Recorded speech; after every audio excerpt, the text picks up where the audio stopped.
नमस्कार साथियों और प्यारे बच्चों, स्वागत है आपका हमारे इस YouTube चैनल में। आज के इस वीडियो से हम कक्षा 10वीं के नए वीडियो शुरू से मतलब अध्याय 1 से हम इसको पढ़ना शुरू करेंगे और आपको वीडियो रेगुलर मिलते चले जाएंगे। तो आप इस चैनल पर बने रहिए और कक्षा 10वीं गणित की इस वर्ष की तैयारी में आप अभी से जुड़ जाइए। तो पहला अध्याय जो हमारा है वास्तविक संख्याएं गणित के अंदर रियल नंबर जिसे हम बोलते हैं, इसके अंदर मुख्य रूप से अपने को जो टॉपिक्स हैं वो है एक तो यूक्लिड विभाजन प्रमेय का,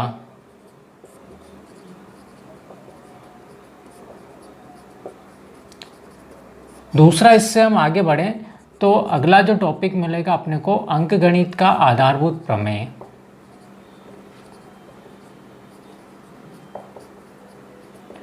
इसके बाद हम बात करें तो अगला जो आता है हमारा वो अपरिमेय संख्याओं का रिवीजन करके एक है। अपरिमेय संख्या जो हमने 9th में पढ़ी थी उससे आगे अपने को पढ़ना है। इसमें अपने को सिद्ध करना है कि ये √2, √3, √5 जो है अपरिमेय संख्या है। और अगला जो टॉपिक है, इसका लास्ट टॉपिक है, वो परिमेय संख्याओं का दशमलव प्रसार करके है। परिमेय संख्याओं का दशमलव प्रसार अपने को ज्ञात करना रहता है। वो भी कैसे ज्ञात करना है, बिना भाग दिए। अच्छा, कुछ प्रमेय की सहायता से हम जो है इनके दशमलव प्रसार के बारे में बात करेंगे।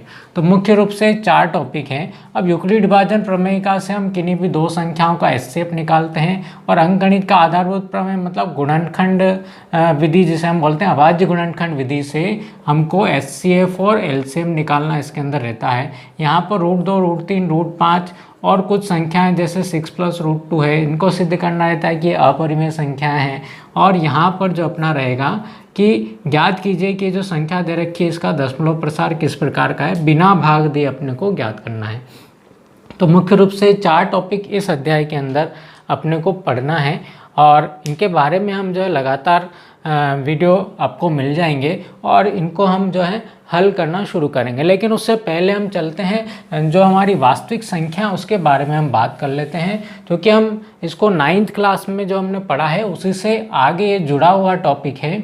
जो हमने 9th क्लास के अंदर पहला अध्याय पढ़ा था नंबर सिस्टम संख्या पद्धति, उससे आगे ही ये टॉपिक जो हमारा जुड़ा हुआ है। तो वास्तविक संख्याएं क्या होती है, सबसे पहले तो इसके बारे में अपने को शुरू करने से पहले जो है अपने को बात करनी पड़ेगी प्राकृत संख्याओं के बारे में। प्राकृत संख्याओं के बारे में हम बात करें तो उदाहरण के लिए हम मान लेते हैं कि ये पूछ लिया जाए कि आपकी क्लास में जो है कितने टेबल बेंच लगे हुए हैं, कितना फर्नीचर लगा हुआ है, तो हम उसको गिनेंगे। गिनना शुरू करते हैं, कहाँ से गिनेंगे हम, हमारी गिनती जो शुरू होती है कहाँ से शुरू होती है, 1 से शुरू होती है। तो हम स्टार्ट करेंगे 1 से। यहाँ हम बोल दें कि आज आपकी क्लास में जो कितने स्टूडेंट्स जो हैं वो उपस्थित हैं, कितने स्टूडेंट प्रेजेंट है, तो हम उनको गिन करके बताएंगे। कितने बॉयज़ हैं, कितने गर्ल्स हैं। साथ ही दूसरी जो नेचुरल हम बात करें तो इसमें हम बोल सकते हैं कि देखिए अभी जो है इस एप्पल के पेड़ पर या आम के पेड़ पर जो है कितने आम लगे हुए हैं, या आप अलग अलग गिन करके बताइए। तो हमारी गिनती शुरू होगी कहाँ से, 1, 2, 3, 4 हम गिनते चले जाते हैं। अब उसके ऊपर कितने आम हैं, या और कोई उदाहरण हम दे सकते हैं जो हमारे दैनिक जीवन से जुड़ा हुआ भी है कि घर में कोई मेहमान आते हैं तब हमें बोला जाता है कि देख कर क्या बेटा कितने लोग जो हैं मेहमान आए हैं, तो उनके बारे में अपने को जो कितनी चाय बनानी है, कितने कप चाय बनानी है, तो हम गिन करके आते हैं। तो ये चीज़ें जो अपने को कहाँ से मिली है, नेचर से मिली है, प्रकृति से मिली है, जिनको हमने गिनना शुरू किया है। तो इसके लिए हम क्या करते हैं कि ये जो हम समझते हैं इसको कहाँ पर समझेंगे, इस संख्या रेखा के ऊपर हम समझते हैं। तो संख्या रेखा के बारे में भी हम जानते हैं कि संख्या रेखा क्या होती है। एक ऐसी रेखा जिसके ऊपर दोनों तरफ अनंत तक बहुत सारी संख्याएं हों उसे हम संख्या रेखा कहते हैं। इसके ठीक बीच में जो ये शुरू होता है हमारा अंक, उसे हम क्या बोलते हैं, ये इसका मूल बिंदु भी कहलाता है। और इसे हम दर्शाते किससे, 0 से दर्शाते हैं। संख्या रेखा पर चाहे आप इधर जाएं या इधर जाएं, अपने को जो है दोनों ही तरफ जो है कितनी संख्या मिलेगी, अनंत तक आप जो है गिनते चले जाते हैं अनंत, और इधर भी आप जो है अनंत तक गिनते जा सकते हैं। तो इसके बारे में हम बात करें तो जीरो के इधर की जो संख्याएं हैं वो सभी धनात्मक संख्याएं अपने को मिलेगी, और जीरो से इधर हम आते हैं तो जितनी संख्याएं मिलेगी वो सारी ऋणात्मक संख्याएं मिलेगी। तो हमारी जो सबसे पहले जो आती है प्राकृत संख्याएं, अर्थात जो हमें प्रकृति से मिली है। प्रकृति से मिली तो इसके उदाहरण हमने बताया है कि आपको गिन करके बताना है। गिन करके बताना है मतलब कुल मिलाकर के हम बोले कि हमारी जो गिनती है वो कहाँ से शुरू हुई है, नेचर से शुरू हुई है। हमने प्रकृति से सीखा है वस्तुओं को गिनना। इसलिए जो गिनती की संख्याएं होगी, गिनती की संख्या अर्थात जब हम जीरो से आगे चलना शुरू करते हैं और इस बैग के अंदर जो जो नंबर अपने को मिलते जाते हैं हम सब उसके अंदर डालते चले जाते हैं। और कहाँ तक के नंबर अपने को मिलेंगे, 1 2 3 4 5 से कहाँ तक मिलेंगे अपने को, डॉट डॉट लगा हुआ है, मतलब अनंत तक की संख्याएं आप इस बैग के अंदर जो है डाल सकते हैं। तो ये अपने को हम जब इस बैग को बंद कर देंगे तब इसके ऊपर टैग लगाएंगे, क्या इसका नाम देंगे n, अर्थात गिनती की संख्याओं के समूह को हम कहते हैं प्राकृत संख्याएं। चलिए वहाँ से अब हम पलटते हैं और आते हैं कहाँ पर, ज़ीरो पर आते हैं। और इस ज़ीरो को भी हम जो अपने बैग के अंदर डाल लेते हैं। जब ज़ीरो को हमने बैग के अंदर डाल दिया तो अपने को मिल गया 0 1 2 3 4 अनंत तक की संख्या मिल गई। पहले यहाँ पर हमारे पास में कुछ अपूर्णता नज़र आ रही थी कि ये पूर्ण नहीं है, पूर्ण नहीं है अर्थात ऐसी संख्या जैसे 40 हुआ, 50 हुआ, है ना, 9 के बाद में अपने को 10 मिलता है, तो उसके लिए अपने को इस ज़ीरो की आवश्यकता थी। तो इसमें अपूर्णता थी तो अपने को ये मिल जाएगी क्या, इस समूह को हम बोलेंगे कि पूर्ण संख्याओं का समूह है और इसे हम निरूपित करेंगे किससे, W से निरूपित करेंगे। चलिए जीरो तक तो हम आ गए हैं। अब जीरो से पीछे के अंकों को भी हम जो क्या करते हैं, उठाते चले जाते हैं। जीरो से पीछे के अंकों को उठाते हैं, जीरो से पीछे आते हैं, -1 मिलेगा, -2, -3, -4, -5। इस प्रकार हम यहाँ पर हमारे पास में जो अंक थे कौन थे, 0 1 2 3 4, इधर धनात्मक दिशा की ओर हम अनंत तक जा रहे थे।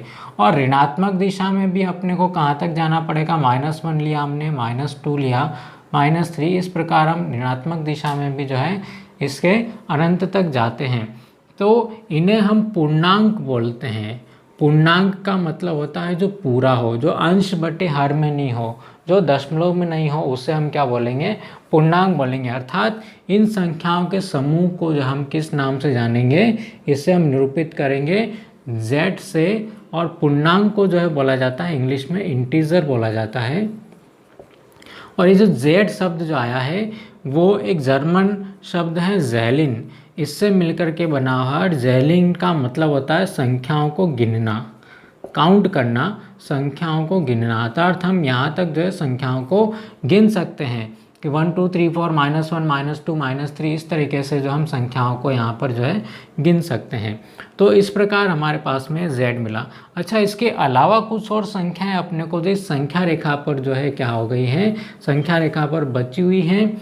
तो इन संख्याओं को भी अगर हम इसमें शामिल कर लेते हैं, उदाहरण के लिए हमारे पास में क्या क्या है यहाँ पर, एक तो 1/4 है, 1/2 है, और इधर हम आते तो अपने को मिलता है -3/2 मिलता है।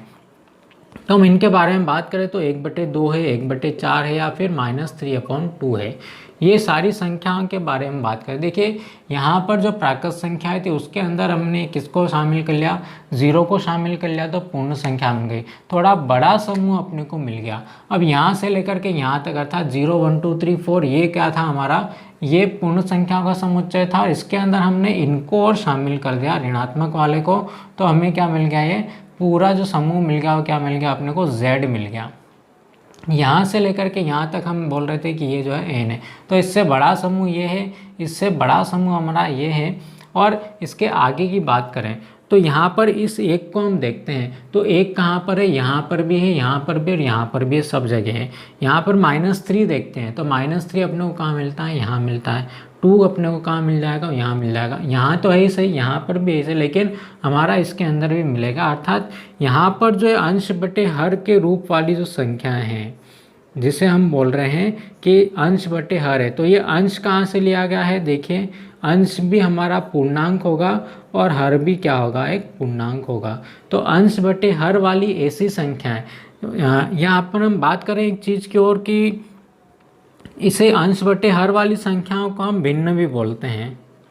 क्या बोलते हैं? भिन्न बोलते हैं। और यहाँ पर एक ऋण वाली संख्या भी आगे -3/2 आगे जाएंगे तो अपने को -5/2 भी मिलेगा, -12/13 भी अपने को जो है कहीं ना कहीं मिल जाएगा। तो इसे हम बोलते हैं कि इस रूप की संख्या है। किस रूप की संख्या है? p/q रूप की संख्या है। मतलब p क्या है? हमने अंश लिया है, इसको हमने मान लिया कि पूर्णांक, क्योंकि बहुत सारी संख्या मिलेगी। यहाँ से आप जितने अंक लेते जाएंगे उतनी p को और q का मान आप बदलते जाएंगे, आपको हमेशा से नई संख्या जो मिलती चली जाएगी। और यहाँ पर हम लिख देंगे कि p और q जो है क्या है? पूर्णांक हैं। साथ में एक शर्त और रहती है, यहाँ पे q का मान जो है 0 के बराबर नहीं होगा। q का मान 0 के बराबर नहीं होगा कि किसी भी संख्या के हर में अगर 0 हो गया तो वो जो है संख्या अपरिभाषित हो जाएगी। इसलिए हमको यहाँ पर जो संख्याएं सारी लेनी है वो परिभाषित लेनी है। इसलिए q का मान कभी भी 0 के बराबर नहीं होगा। ऐसी संख्याओं को हम यहाँ पर बोलते हैं परिमेय संख्याएं। और हम बात कर रहे थे भिन्न की, और अब भिन्न में और परिमेय संख्या में अंतर क्या है? भिन्न की जब भी बात होगी तब ऐसी संख्या जिसका अंश भी धनात्मक हो, हर भी धनात्मक हो, तो उसे हम भिन्न कहेंगे। तो यहाँ पर जो है कोई भी अंश या हर में से कोई एक भी ऋणात्मक हो गया तो हम उसे क्या बोलेंगे? परिमेय संख्या बोलेंगे। भिन्न और परिमेय संख्या में यही अंतर है हमारा, ये समझ लीजिए आप। भिन्न जो होगी वो हमेशा कैसी होगी? धनात्मक संख्याओं से मिलकर के बनी होती है, अंश बटे हर वाली संख्या जो हमेशा धनात्मक हो। और यहाँ परिमेय संख्या बोल रहे हैं, था इसमें हम बोल रहे हैं कि इसमें क्या होना चाहिए कि ये जो है क्या हो? अंश और हर दोनों ही पूर्णांक हो, अर्थात ऋणात्मक भी हो सकते हैं, धनात्मक भी हो सकते हैं और 0 भी हो सकता है। कौन? अंश। हर कभी भी 0 के बराबर नहीं होगा। ये जो है q का मान कभी भी अपने को नहीं मिलेगा, q का मान अपने को 0 नहीं लेना। तो प्यारे बच्चों, अभी तक हमने देखा कि हमने इस संख्या रेखा पर जो जो संख्याएं निरूपित कर रखी थी उनको अपने बेग में हम डालते गए। तो अभी तक हमने प्राकृत संख्याएं, पूर्ण संख्याएं, पूर्णांक और परिमेय संख्या तक की संख्याओं को हमने अपने बेग में डाला है। और बेग हमारा बहुत भारी हो चुका है, क्योंकि ये इसके अंदर शामिल है, ये इसके अंदर शामिल है और ये इसके अंदर शामिल है।